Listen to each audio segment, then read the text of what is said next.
Holidays-nale, அது நம்ம GT Holidays தான். GT Holidays, South India's #1 travel brand.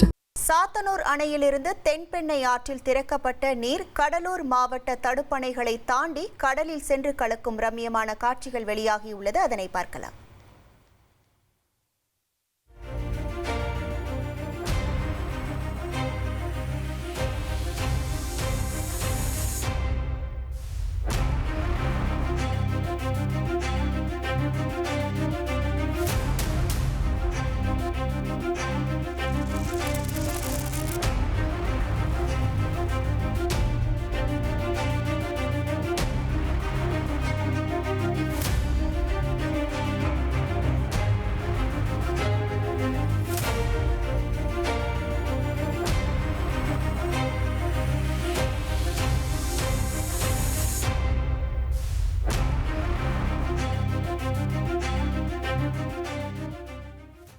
இது தொடர்பான முழு விவரங்களோடு இணைகிறார் நமது செய்தியாளர் தேவநாதன். வணக்கம் தேவநாதன். தற்போது சாத்தனூர் அணையிலிருந்து எவ்வளவு கன அடி நீரானது திறக்கப்படுகிறது? முழு விவரங்கள்.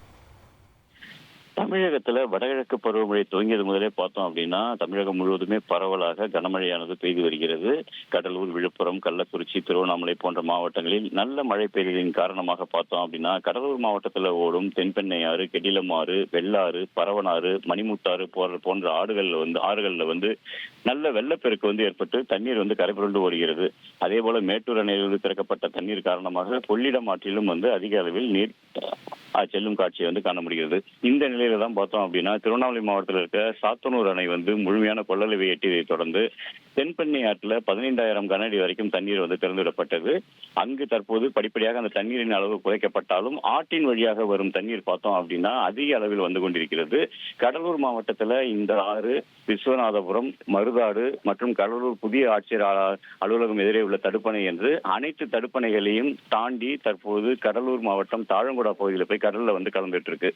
அதாவது இந்த பகுதியில் இருக்கிற ஒவ்வொரு தடுப்பணையிலும் தண்ணீர் தேங்கி அதன் மேல் இந்த தண்ணீரானது வழிந்து அடுத்த தடுப்பணைக்கு அங்கும் வழிந்து என்று கடைசியாக சென்று தற்போது கடலில் முகத்தோரம் வழியாக வங்கக்கடல்ல கலந்துட்டு இருக்கு. அந்த ஒரு ரம்மியமான காட்சியை தான் இப்ப நம்ம பார்த்துட்டு இருக்கோம்.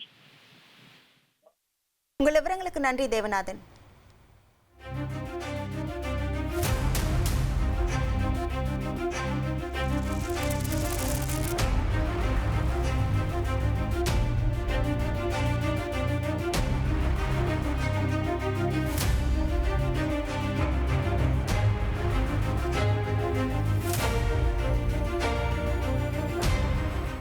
Holidays-nale, அது நம்ம GT Holidays தான். GT Holidays, South India's #1 travel brand.